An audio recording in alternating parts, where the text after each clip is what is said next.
This happened 2 years ago, but even now, I can't drive alone at night. I was coming back from a wedding in Valdosta, a quiet town in South Georgia. It was around 2 a.m., and I took a shortcut, Highway 12. A rural, empty road with no signal, no lights, and miles of trees and old fences, like a scene from a horror movie. But I've always liked night driving. Low music, open road, just me. This part of the highway had nothing. No houses, no lights, no other cars. Just the engine humming and headlights cutting through the dark. I was getting sleepy, until I saw someone. A man on the side of the road, backpack on, thumb out. I braked, reversed. He got in without a word, just a nod. Mid-30s, maybe younger. Thin, tired eyes, patchy beard. He smelled like wet wood. We drove in silence for 10 minutes. Then I asked, "Where are you headed?" He said, "Forward." I felt a chill. The way he said it. Slow, strange, almost like it had another meaning. Still, I kept driving. 15 more minutes passed.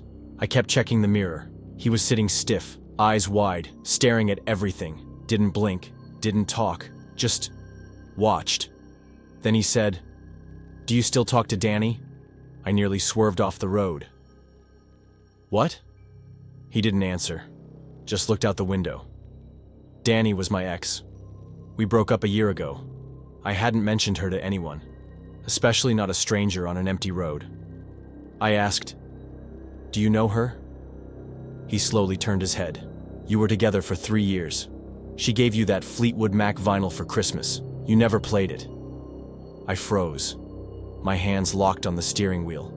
My throat went dry. I wanted to scream, but only whispered, "Who are you?" He smiled. "You picked me up." Then I noticed something terrifying. We hadn't passed a single intersection. No signs, no turns. Nothing. It felt like we were stuck. The same trees, the same broken fence, the same fallen branch. I'd seen that branch before. Twice. The road was looping. I asked, "Are you seeing this too?" He laughed. Quiet, nasal. "You're slow, aren't you?" That hit me hard. Panic mixed with anger. I pulled over.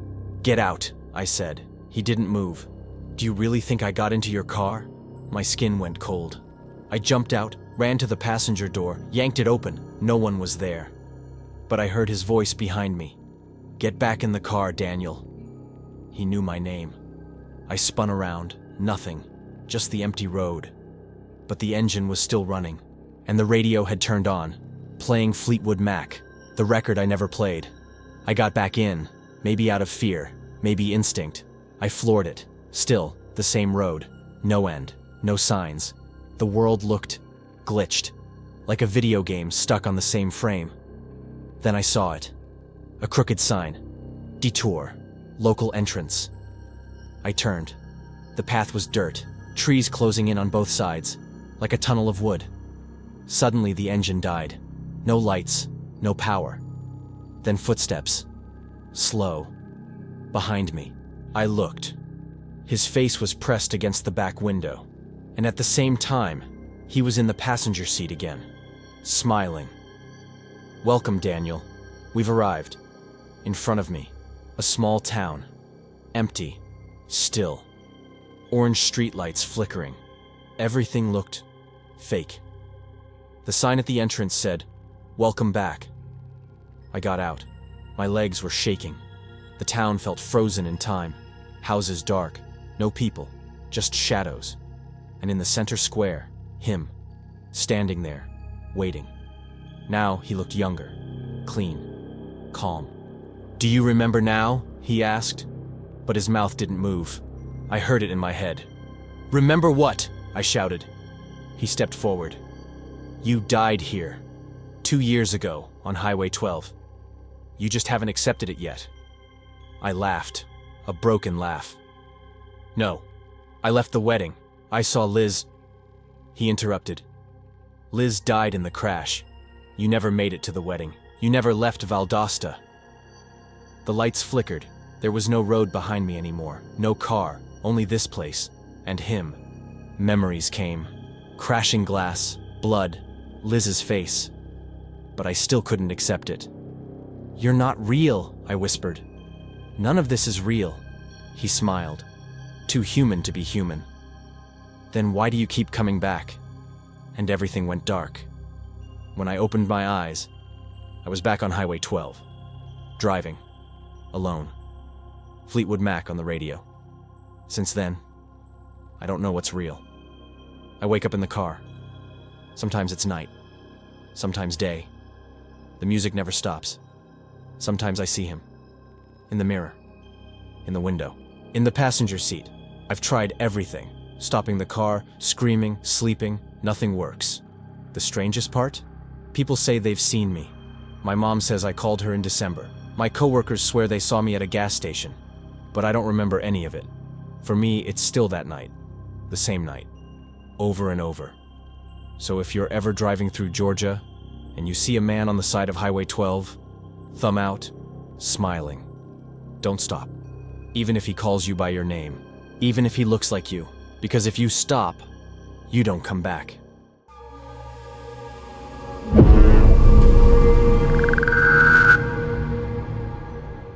We had been driving for over 4 hours when that awkward silence started between us.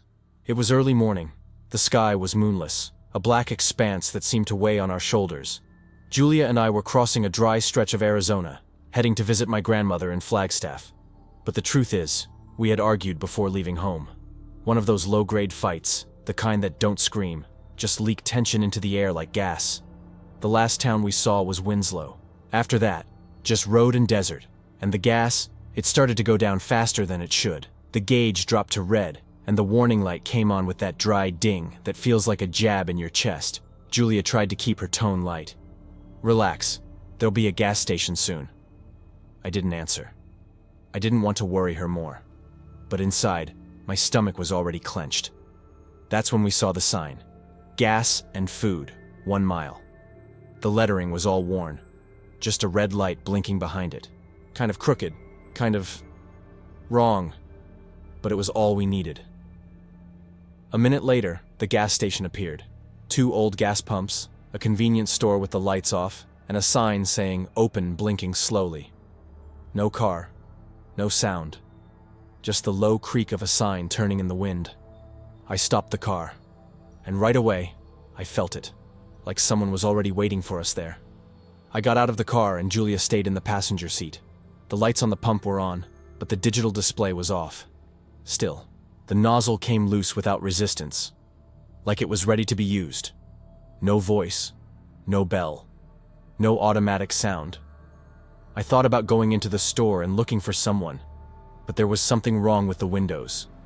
They didn't reflect properly. The inside seemed darker than it should have been possible. You couldn't see a shelf, a gondola, or even the counter. Just a red light coming from some corner, blinking as if it were synchronized with my heart. While I was filling up, Julia rolled down the window and said, half laughing, "Did you see? There's someone in there, way in the back." My blood ran cold right then. "Are you sure?" She nodded. "They were standing still, but now I think they left." I looked again. Nothing. Just that dense darkness, which seemed to move on its own. But that's when I noticed a detail that made my hand tremble. The pump wasn't registering anything. Not liters. Not price. Even so, the tank was filling up. I pulled the nozzle out in a panic with a dry snap. I looked back, and Julia was no longer in the car. Passenger door wide open, her cell phone on the seat. Nothing around, just the gas station and the store window, which now had a silhouette pressed against it from the inside. I ran inside. The store door was unlocked, as if it had been left that way just for me. The sound of the door opening didn't sound like what I expected.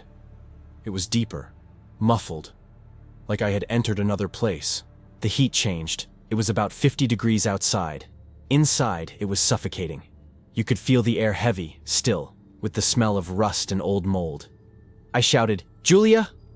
Nothing. The aisles were empty. No food, no drink, nothing on the shelves. Just stained shelves and handprints. Hundreds of hands, small and large, marked in dust as if people had tried to get out of there. Some seemed recent, others too old. I went to the back, where she said she had seen someone. It was a dimly lit corner with a counter and a door behind it, ajar. I approached without thinking. Each step made the floor creak as if it were made of dry bone. When I put my hand on the doorknob, I heard a heavy breath on the other side. Not like someone was panting. It was as if something big was leaning there, waiting. I stopped, and then came the whisper. "Why did you come back?" I almost dropped my heart on the floor. It was Julia's voice, but it didn't sound like it was coming from the other side of the door. It seemed to come from the walls, from all sides at the same time. "Where are you?" I shouted. Silence. Then, a second whisper. Closer. "You always come back." The door opened on its own, and on the other side. There was no more room, no stockroom, nothing. There was just a corridor of old tiles, with an emergency light blinking on the ceiling, and the sound of the same footsteps I heard that night in the desert, but now they were mine. I entered that corridor as if walking in a nightmare. The floor was sticky, the lights flickered without rhythm, and in the back, far away, I saw a white door. But what panicked me the most was the sound. Footsteps behind me. Always one more than mine. I stopped. It stopped. I ran. It ran. But I knew. It wasn't Julia. I screamed for her until my throat burned. But all that came in response was the sound of a light breath. Very light. Almost a cry. And when I finally reached the white door, it opened before I touched it. It was the store again. But it wasn't the same store. Now there were full shelves, clear lighting, background music playing an old and bizarre bossa nova. The floor shone, and there was someone at the register. It was a man in a gray suit, smiling, motionless. I went to him. The air inside was colder, but it didn't give any relief. "My girlfriend came in here. She disappeared. What's going on?" I asked. He looked at me, smiled more, and answered in a voice that seemed recited. "The gas station works in cycles.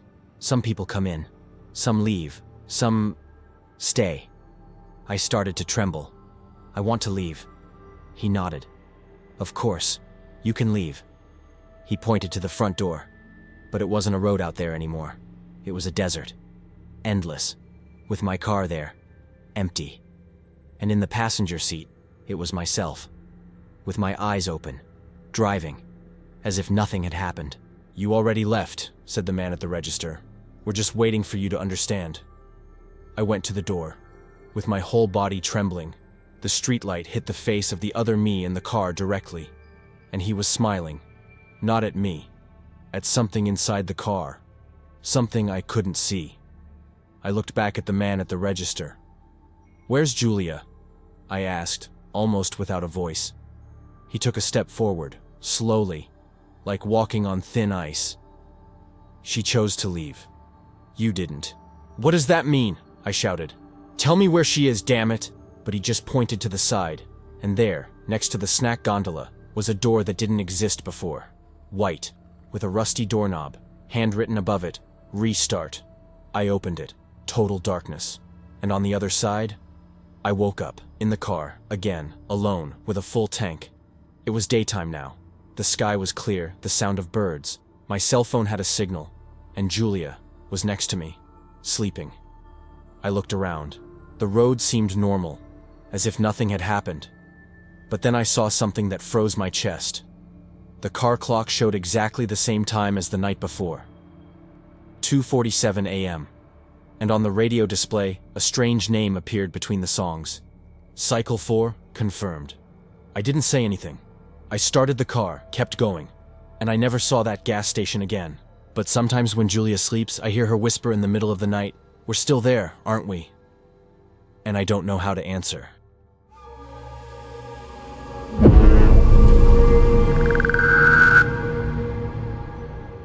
It was my first time traveling alone. Backpack on, pockets empty, and that romantic idea of hitchhiking through rural Tennessee. On the third day, a trucker dropped me off on a dirt road. I planned to catch another ride to a small town called Hartford. But when the truck drove away, I realized I was completely alone. No cars, no bikes, no people. Just tall grass, thick trees, and a thin fog rolling in as the sun went down. I started walking. An hour later, my phone died. The cold crept in. That's when I saw it. A wooden fence and an old house in the distance. I can still picture it. Faded paint, a wide porch, and a yellow light flickering like a candle by the front door. I clapped my hands. No answer. Clapped again. The door opened. A woman stood in the doorway. Hair tied back, apron stained with dirt, and a face too still to feel right. "Lost, son?" she asked, like she already knew the answer. I explained, a little embarrassed. She didn't react, just turned around and said, "Come in, it's getting cold." Inside, the house was warm. It smelled like soup, old wood, and something else, something alive. In the kitchen, a bald man stirred a pot. In the living room, 2 kids sat on the couch, staring at me without blinking. Silent, expressionless. The woman pointed to a mattress in the corner. "You can sleep there, just don't open the locked doors." I laughed, thinking she was joking. She wasn't. Night came fast. The man, he never told me his name, served a plate of soup. No meat, just soft vegetables. But the smell was strong. Too strong. "Eat while it's hot," he said. The kids kept staring. The TV was stuck on static. No one seemed to notice. The woman sat across from me, crossing and uncrossing her hands, like she was waiting. I tried to talk. They only answered with yes, no, or silence. After dinner, the man turned off the lights. "We go to bed early here." I laid on the mattress, wrapped in a heavy blanket, tried to sleep. But something felt off. Not fear, more like being watched, even with my eyes closed. Around 2 a.m., I woke up. A dry crack, then a slow creak. Footsteps. I opened my eyes. The room was dark, lit only by moonlight. The woman was standing in front of the locked door, just standing, staring, her head tilted like she was listening to something behind it. She leaned in and whispered, "Shh, he doesn't know yet," then walked back to the kitchen like nothing happened. The next morning, everything felt wrong. The kids were gone. The woman smiled too much. And the man was outside, chopping wood with way too much strength for his age. I asked where the others went. She said, "They're where they always are." I spent the day searching for a signal, a road, anything. But it was just woods, wet ground, no wind, no birds, nothing. That night, dinner was worse. The soup tasted bitter, and the woman stared at me while I ate. Every time I paused, she said, "Finish it. It's important." Later that night, when the lights went off, I didn't sleep. I waited. The house went silent. I got up, walked to the locked door. The knob was rusty. The bottom was scratched. It opened. The smell hit me hard. Rot. Decay. Something old and wet, like meat left out for too long. Inside was a narrow corridor, made of stone and dirt. Dim lights hung from wires. Walls were covered in something dark. I heard voices, murmurs, whispers. I followed the sound, heart racing. At the end, a round room, cold, still, and in the center, a chair. Someone was sitting in it. I couldn't see the face, but I heard it. He was whispering my name. "You took your time this time." The figure moved. I heard rope slide across wood. He smiled. I could see the mouth. "They always send someone to me," he said. "This time they sent you." I stepped back, but the ground felt heavy, like it remembered me, like I'd been here before. Then I felt it, behind me. I turned. The woman, the man, the children, all blocking the exit, all staring. Still, no blinking, no breathing, but their eyes were full of something. Pity, sadness, hunger. The woman spoke. "In every cycle, one stays, one goes. The man said, "You were chosen. That's an honor." The children stepped forward. The lights flickered. Behind me, the figure stood up. The light finally hit his face. It was me. Older. Pale. Cracked lips. Hollow eyes. He smiled. "If you want to escape," he said, "now's the time." He pointed upward. I looked up. A hole in the ceiling. Light pouring in. Like a well in reverse. Narrow. Deep. He whispered, "But if you climb, you forget everything." I didn't care. My legs moved on their own. I ran. Climbed the stone wall. Sharp edges cut my hands. The air burned in my lungs. Screams echoed below, but I didn't look back. The last thing I heard was the woman's voice. "When you wake up, don't recognize anyone." Then, light, heat, pain. And suddenly, I woke up, on a bus. Daylight, leather seat, people around. I was wearing my backpack, listening to music. No wounds, no blood. But something felt wrong inside me. I looked to my side. The woman was sitting there, younger, different clothes, but the same face. She smiled. "First time going to Hartford?" My throat went dry. I tried to answer, but no words came. She tilted her head and looked deep into my eyes, then whispered, "No need to be afraid. You don't know it yet, but you'll be back."